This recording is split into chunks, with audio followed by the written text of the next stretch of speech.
this year.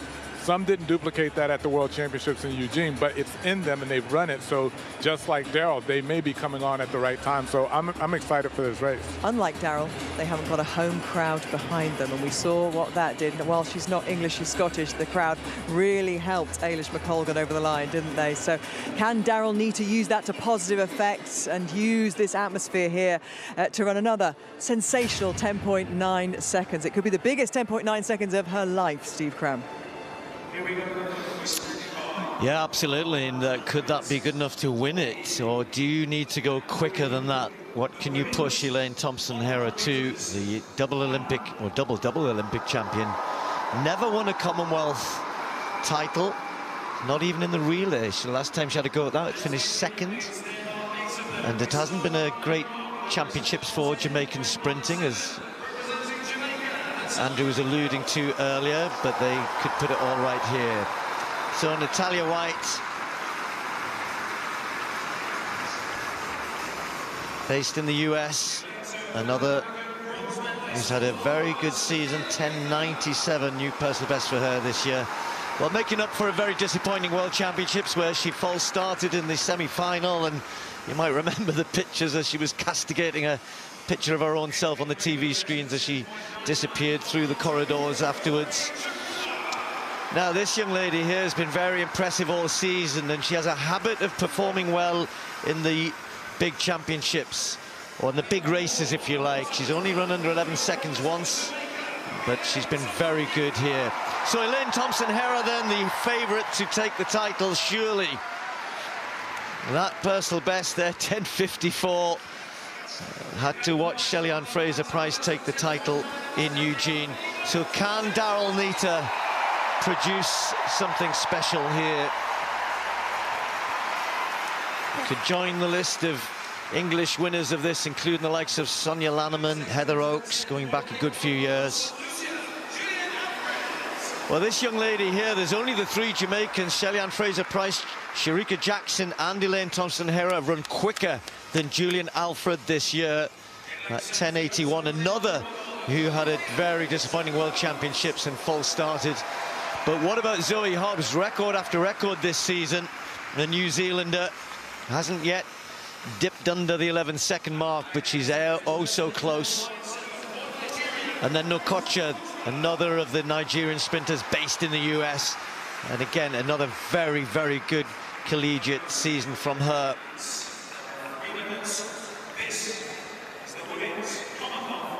Well, Daryl Nita, her whole career, she said, I've raced Dina Asher-Smith since we were children, kids together in the Kent League and events such as that.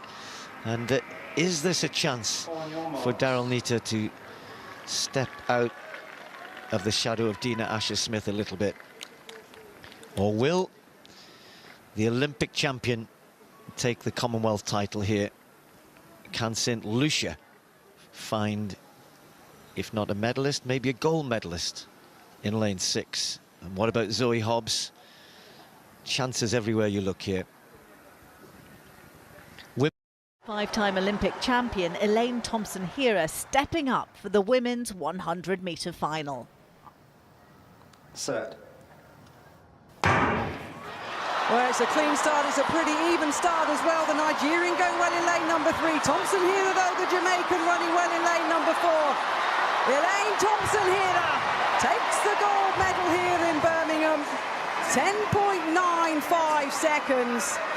The 5-time Olympic champion, the 100 and 200 metre champion in Rio and Tokyo at the Olympic Games, the athlete that had never won an individual Commonwealth medal at all. She's one of our challengers.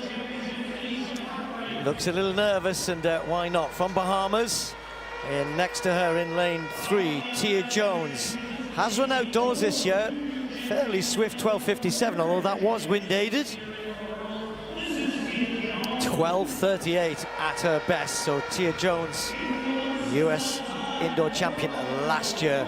Well, the list of achievements of Camacho Quinn is long, and the Olympic champion from Tokyo almost did it again in Paris.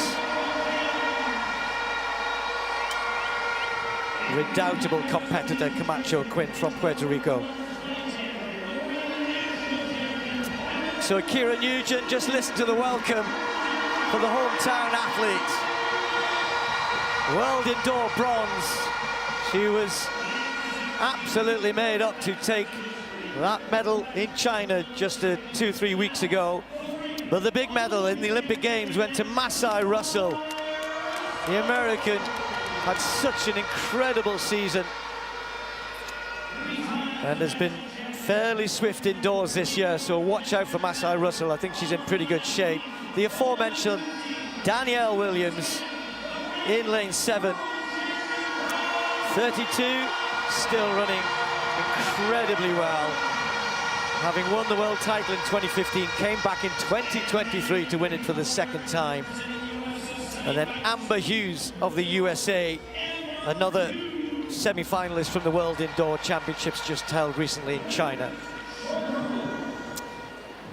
Well, Nugent is already looking forward to, I saw a quote from her saying, well, I'm the best 100-meter runner in this field, so as long as I go well in the hurdles. Let's see. So Kira Nugent right in the middle. She's got Camacho Quinn to her left, the Olympic champion to her right. Well, she's got an Olympic champion on either side. Yep. It's hot in the middle of that race, man. It is. A lot of talk about the headwinds. I think that the hurdlers prefer a headwind as opposed to a tailwind. Yeah, tailwind can sometimes get them on the hurdles too quickly. Yep. So Camacho Quinn in 4, Nugent in 5, Russell in 6.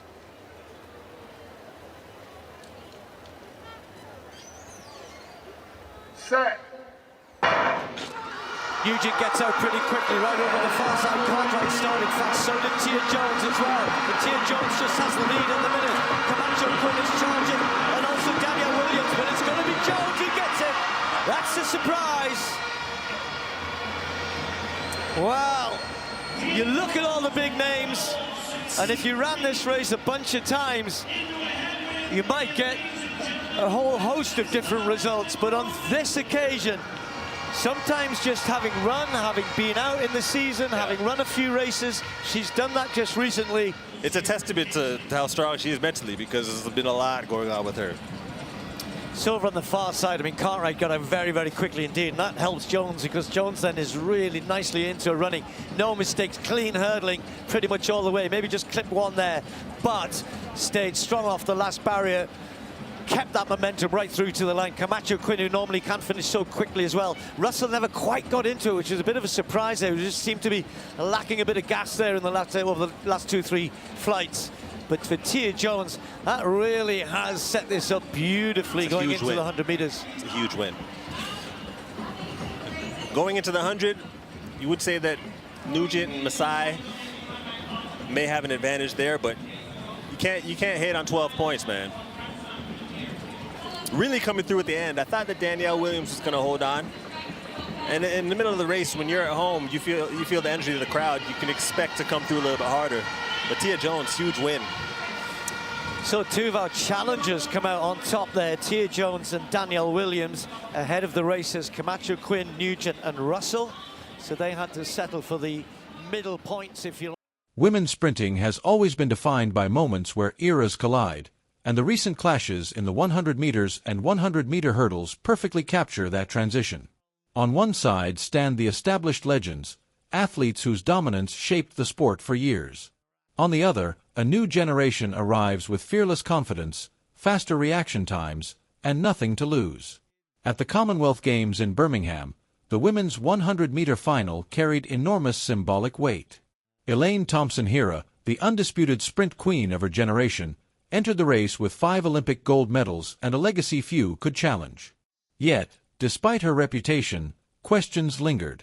Her season had been uneven, her explosive finishes less decisive than before. For the first time in years, Thompson-Herah was no longer racing the clock alone. She was racing expectation itself. Across the track stood a new wave of challengers. Julian Alfred brought raw speed and fearless execution, while Daryl Nata carried the pressure of a home crowd and the maturity of an athlete ready to step beyond the role of contender. The race wasn't just about medals. It was about whether dominance could still be enforced through reputation alone. What unfolded was a tight, uncompromising sprint that hinted at a future where margins are smaller and legends are no longer untouchable. That same theme echoed even louder at the Grand Slam track meet in Kingston, but this time over hurdles. The women's 100-meter hurdles featured a stacked field, including world champions and proven medalists like Accra Nugent and Danielle Williams. On paper, experience favored the Jamaicans.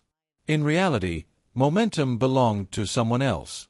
Tia Jones delivered one of the most emphatic statements of the season. Her 12.63-second victory wasn't just fast, it was authoritative. Clean clearance, aggressive acceleration, and absolute composure under pressure separated her from the rest. Unlike the uncertainty surrounding Thompson-Herah, Jones represented clarity, a new athlete fully aligned with her moment. Together, these races tell the same story from different angles. The legends are still dangerous, still capable of brilliance, but the gap is closing fast. The new generation isn't waiting for permission. They're not intimidated by medals or records, they're focused on execution. Women's sprinting is no longer about who owns the past.